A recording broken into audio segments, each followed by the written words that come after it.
Hola, amados. Aquí les voy a dejar un resumen de lo que vimos en la clase, en virtud de que no pude grabarlo, pero tenemos suficiente material como para reproducir lo que decíamos ayer. Comenzamos nosotros preguntando cuál es la expectativa que cada uno de ustedes tiene al unirse a este grupo.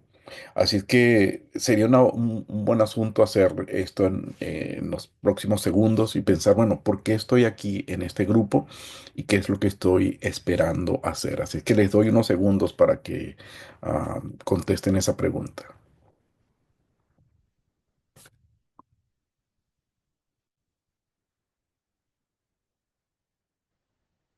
Yo espero que una de las razones por las cuales ustedes estén aquí sea porque quieren eh, compartir con otros la enseñanza. Realmente no hacemos nada si nos quedamos con el conocimiento, si no lo compartimos con la otra persona y en segundo lugar, quizás más importante, si no lo ponemos en práctica. Entonces, al estudiar el libro de Juan, como cualquier otro libro de la Biblia, la intención es que al final del proceso, al final de cada lección, podamos decir, bueno, ¿con qué me quedo y cómo esto afecta mi vida espiritual y cómo puedo ponerlo en práctica, ¿no? Entonces, esa es la intención de cualquier enseñanza, de cualquier aprendizaje que tengamos relacionado con la escritura.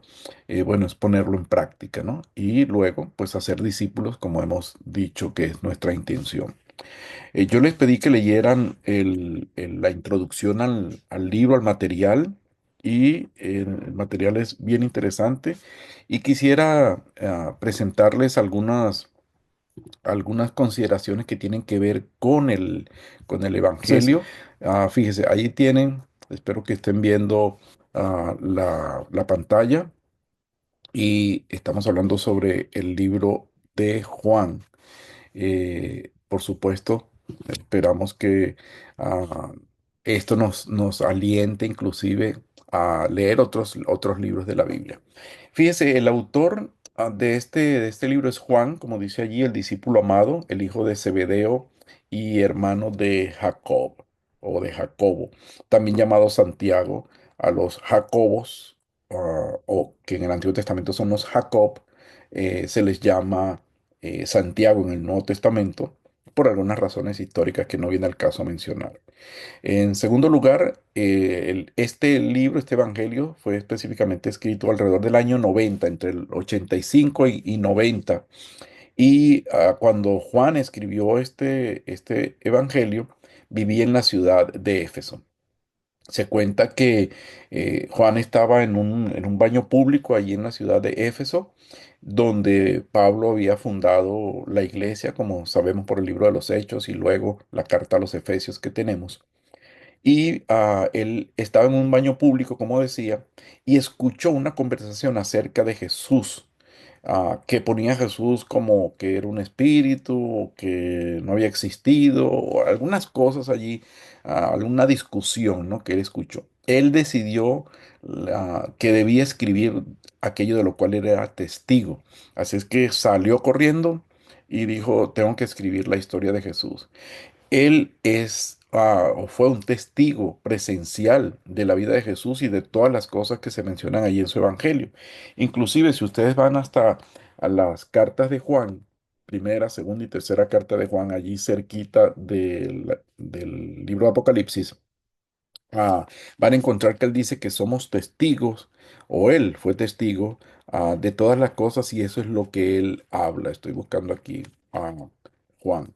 Primera de Juan, capítulo 1, versículo 1 dice, lo que era desde el principio, lo que hemos oído, lo que hemos visto con nuestros ojos, lo que contemplamos y palparon nuestras manos tocante a la palabra de vida, y habla de Jesús allí en esos siguientes versículos.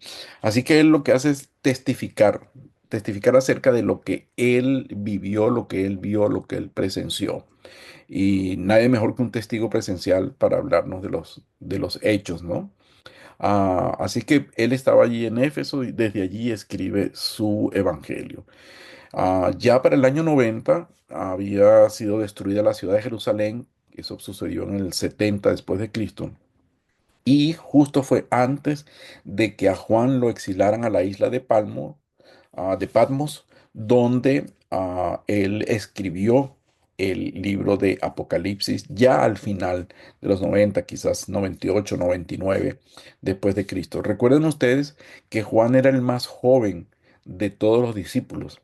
Era un jovencito. Todos eran jóvenes, muy jóvenes, pero Juan era el más joven de todos ellos. Así es que por eso para este momento él todavía estaba vivo. Ya habían muerto Pedro, todos los demás apóstoles, había muerto Pablo también, así es que él era el único que quedaba. Y es interesante que el propósito de este libro está claro, bien establecido ahí en el mismo libro, ¿no? El propósito obviamente era demostrar que Cristo es el Hijo de Dios y él lo dice al final, casi en el epílogo del libro, ¿no? Y recuerden ustedes, si esto pasó debido a una conversación que él escuchó donde se hablaban cosas que no eran ciertas de Jesús, por supuesto, él va a mostrar todo aquello que ayuda a demostrar que Cristo es el Hijo de Dios. Fíjese en el capítulo 20, versículos 30 y 31, dice, por cierto, Jesús hizo muchas otras señales en presencia de sus discípulos, las cuales no están escritas en este libro. Pero estas cosas, las que están escritas, han sido escritas para que ustedes crean que Jesús es el Cristo, el Hijo de Dios, y para que creyendo tengan vida en su nombre. Y es interesante que aquí está algo de lo que les decía al principio, ¿no? Si no ponemos en práctica lo que aprendemos. Y dice, bueno, a ustedes crean para que sepan, para que tengan conocimiento de que Jesús es el Cristo, el Hijo de Dios, y después entonces que crean en Él y tengan vida eterna. Al final del mismo libro, el capítulo 21, dice, versículo 25, el último versículo, como decía, casi el epílogo del libro, y dice, hay también muchas otras cosas que hizo Jesús, que si se escribieran una por una, pienso que no cabrían ni aún en el mundo los libros que se habrían de escribir. Una hipérbole, por cierto, ¿no? Una figura del lenguaje no cabrían en el mundo, pues es digamos, una exageración que se llama hipérbole.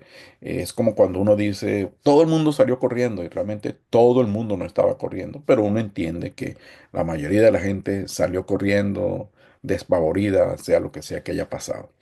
Entonces los versículos claves de este libro están allí en el capítulo 20 versículos 30 y versículo 31. También decíamos que es necesario que leamos este libro y lo leamos varias veces, el libro de Juan, el Evangelio de Juan, para familiarizarnos con él, para entender el libro, para saber dónde queda cada sección. Así que mi recomendación es que leamos el libro durante una semana en una versión. Por ejemplo, la versión Reina Valera. Si usted quiere comenzar con esa, pues comienza con la versión de Reina Valera. Luego la siguiente semana toma la nueva versión internacional. La siguiente puede ser la nueva traducción viviente. Después la nueva versión de la Biblia de las Américas. Se llama Nueva Biblia de las Américas, NBLA. Luego puede usar la versión Dios habla hoy. Todas estas versiones son buenas versiones que pueden ser utilizadas para leer el Evangelio en distintas versiones para que alguna de ellas de pronto nos explica algo que no habíamos entendido o nos alumbra acerca de algún concepto que no habíamos notado en la lectura de otras versiones.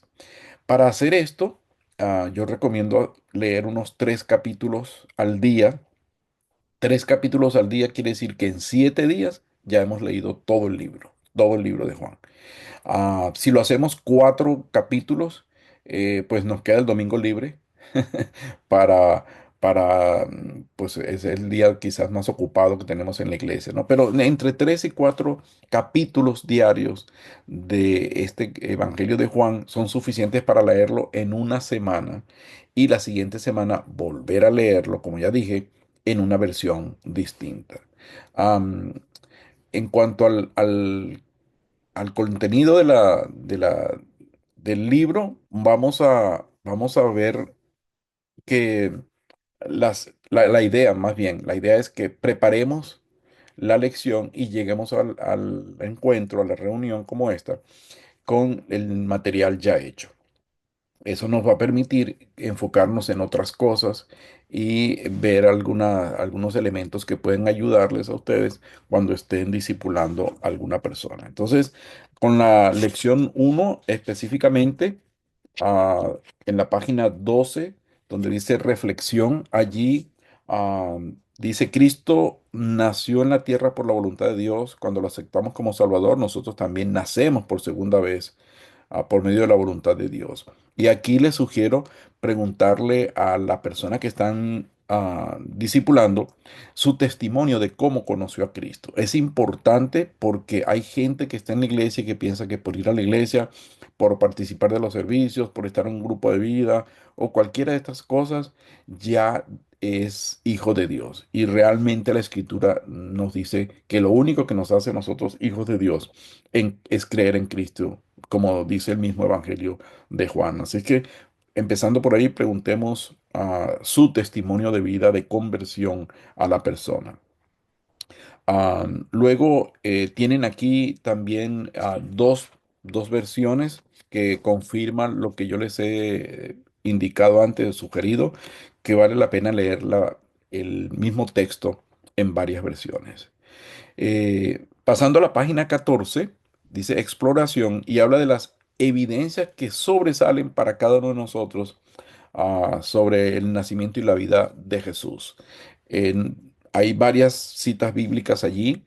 Algunas de ellas hablan, por ejemplo, que iba a nacer en Belén y eso se cumplió, esa profecía se cumplió, que iba a nacer de una virgen, que viviría en Nazaret y sería llamado el Nazareno por eso. Y es curioso porque en el mismo Evangelio de Juan encontramos a Natanael diciendo, bueno, de Nazaret puede salir algo bueno.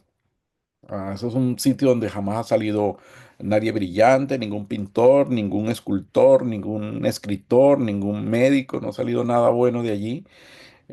Pero era una profecía y la profecía se cumplió. Y quizás una más, yo diría la entrada triunfal a Jerusalén del Señor montado en un burrito.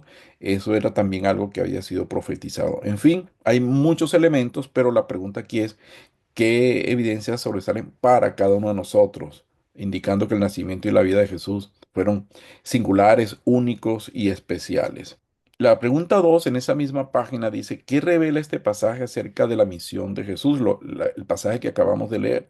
Y bueno, en los versículos 11, 12, 16 y 18, repito, 11, 12, 16 y 18, está la razón de ser de la misión de Jesús al hacerse hombre, al hacerse humano. Y definitivamente, pues sencillamente era brindarnos salvación y mostrarnos su amor. Juan capítulo 3 versículo 16 dice que nos amó Dios de tal forma que nos dio a su hijo, a su único hijo. Entonces, por amor vino Jesús, se despojó a sí mismo de lo que él era, y es decir, de su grandeza como Dios, se hizo hombre y vino para darnos la salvación. Versículo 12 es un versículo importantísimo que deberíamos memorizar. Dice, mas a todos los que le recibieron, a los que creen en su nombre, les dio el derecho de ser hechos hijos de Dios. Entonces, ahí está el propósito y además muestra quién puede ser hijo de Dios. Hay una creencia general de que todos somos hijos de Dios. Usted le pregunta a alguien y le va a decir que sí, pero la Biblia dice que no. La Biblia dice que solamente aquellos que reciben a Cristo son hechos hijos de Dios. Es decir, Él nos adopta. El versículo anterior dice, y es importante, el versículo 11. A lo suyo vino, es decir, a cumplir su misión, y los suyos, el pueblo de Israel, no le recibió. Y pues, nosotros sabemos pues que ellos todavía están esperando al Mesías. Sin embargo, es interesante porque eso abre la puerta para que, como dice el versículo 12, a todo el que le reciba, no solamente a los judíos, sino a todo el que le reciba, a todo el que cree en su nombre, les da el derecho de ser hechos hijos de Dios. Así que está claro cuál era la misión de Jesús. Vino a cumplir su misión, su pueblo no creyó en él, pero la puerta se abre para toda persona que crea en Él. Pregunta número 3 dice, ¿qué nos dice la vida de Jesús como hombre acerca de Dios como Padre? Bueno, ya lo mencionamos, Él nos ama y nos ama tan grande forma que nos ha dado a su único hijo. Y eso lo puede entender uno, si es padre, puede entender la magnitud de esa entrega, dar a un hijo. Yo creo que es una figura que se usa en la Biblia para indicarnos de alguna manera la grandeza de este acto de amor de Dios. De hecho, mencionábamos que Filipenses capítulo 2 es quizás un pasaje que debería estar al ladito en nuestras notas, al ladito del Evangelio de Juan, de las notas de Juan, especialmente de este capítulo 1 porque allí se habla de la kenosis de Dios, de Jesús, es decir, cómo Él se deshace de su condición divina en la que estaba para hacerse hombre, sin dejar de ser Dios. Dice el versículo 5 de Filipenses capítulo 2: haya pues en ustedes esta manera de pensar que hubo también en Cristo Jesús. Existiendo en forma de Dios, él no consideró ser igual a Dios como cosa que aferrarse, sino que se despojó a sí mismo, tomando forma de siervo, haciéndose semejante a los hombres, y hallándose en condición de hombre, se humilló a sí mismo, haciéndose obediente hasta la muerte y muerte de cruz. Por lo cual también Dios lo exaltó hasta lo sumo y le otorgó el nombre que es sobre todo nombre, para que en el nombre de Jesús se doble toda rodilla de los que están en los cielos, en la tierra y debajo de la tierra, y toda lengua confiese para gloria de Dios Padre que Jesucristo es el Señor, el Curios, el Adonai del Antiguo Testamento. Este pasaje, ¿por qué es interesante? Porque nos muestra que Jesús, ah, teniendo, y dice ahí, qué bueno que dice que teniendo la forma de Dios, no es que siendo Dios se deshizo de su deidad, no, no, no. Existiendo en forma de Dios, es decir, sin un cuerpo, sin elementos que lo limitaran en el tiempo y en el espacio, Él decidió cambiar esa forma externa, limitarse a un cuerpo, a un lugar, a un espacio, a un tiempo, pero no dejó de ser Dios. Cambió su forma, como dice el versículo 6, pero no su esencia, su naturaleza. Por eso nosotros hablamos que Jesús es 100% Dios y 100% hombre. Nunca dejó de ser Dios. Y por eso la escritura muestra, por ejemplo, cuando le dice Jesús a la mujer samaritana, ah, has dicho bien porque has tenido 5 maridos y el que tienes ahorita no es tu marido, pues simplemente porque él lo conocía.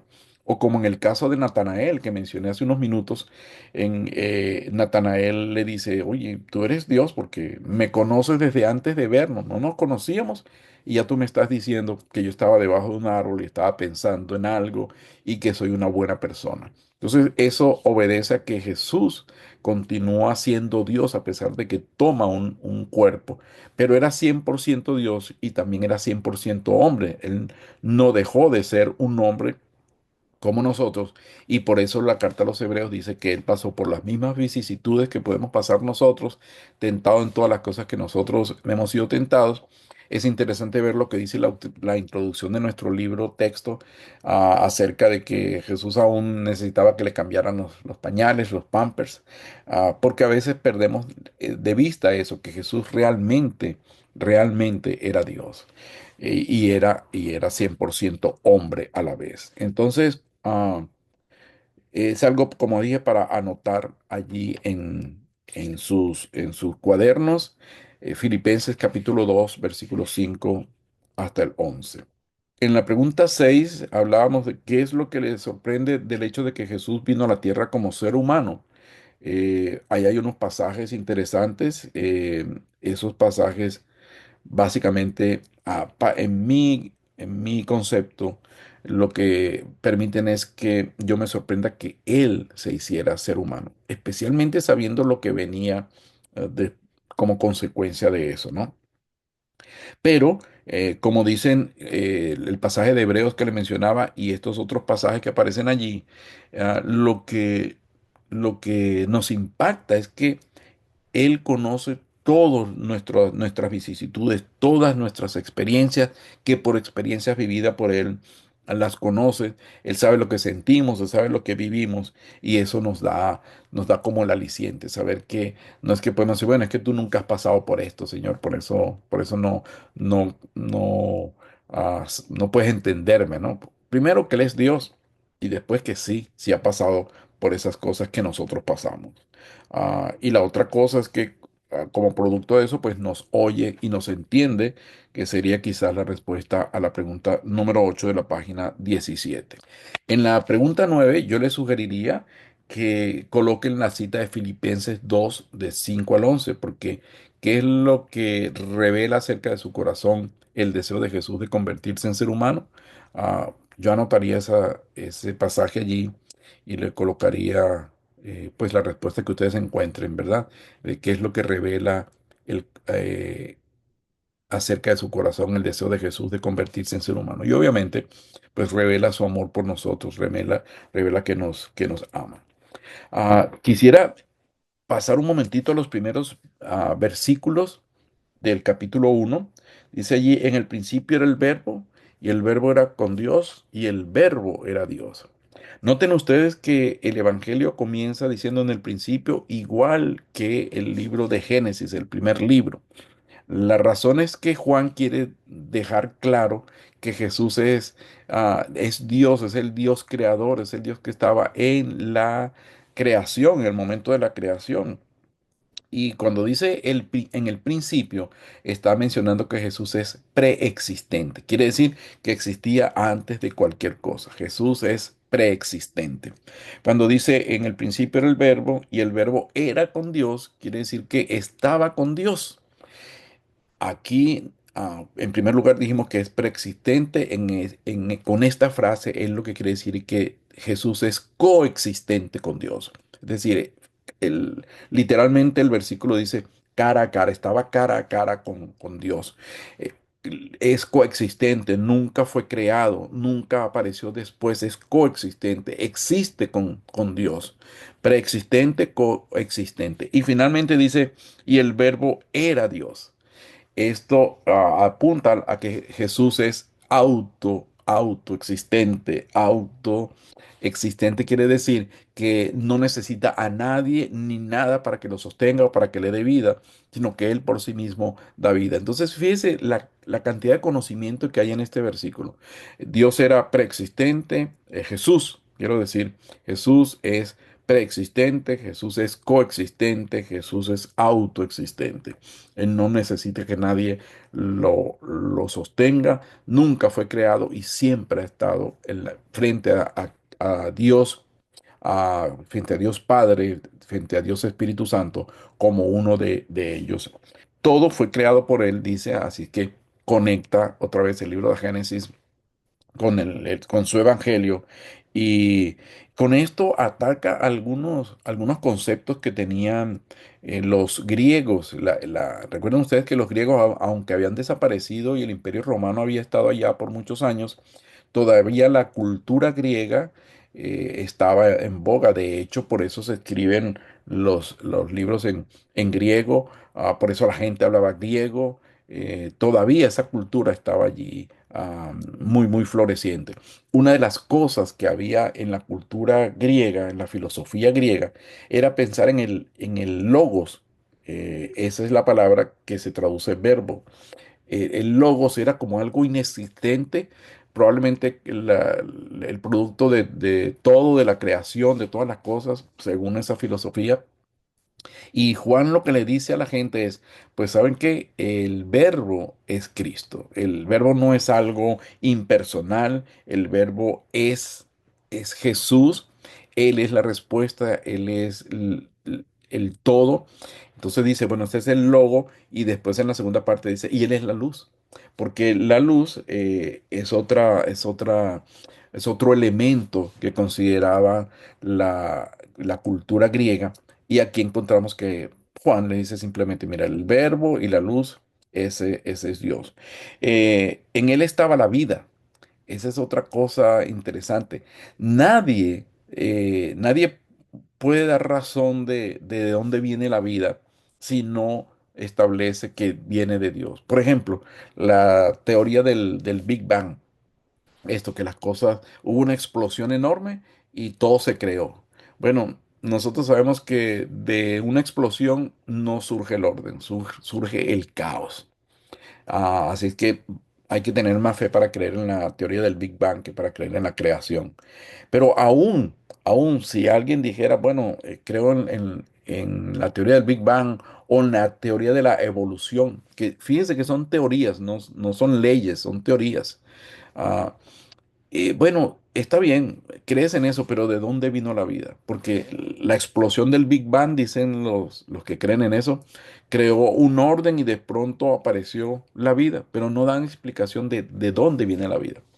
Bueno, Juan, que sabía que ese era el pensamiento de su tiempo, en la cultura, otra vez en la filosofía griega, dice, él no solamente es el verbo, no solamente es la luz, sino que él es la vida, él es la génesis de donde viene la vida, él es el autor de la vida. De modo que cuando leemos estos versículos, podemos ver la profundidad que tienen los versículos y la enseñanza que hay allí. Recuerden ustedes otra vez, ya para finalizar, que quizás de esta primera lección los versículos más importantes están allí en el versículo 1 y en el versículo 12, que nos hablan, uno, de quién es Dios, preexistente, coexistente y autoexistente, y el otro, que a través de creer en Él es la única manera, la única forma que podamos llegar a ser hijos de Dios. Así que resaltemos eso a las personas cuando estemos dándoles el discipulado y aprovechemos para reafirmar la fe de ellos en un Jesús que es, otra vez, preexistente, coexistente y autoexistente. Nos vemos en la próxima. Que Dios les bendiga.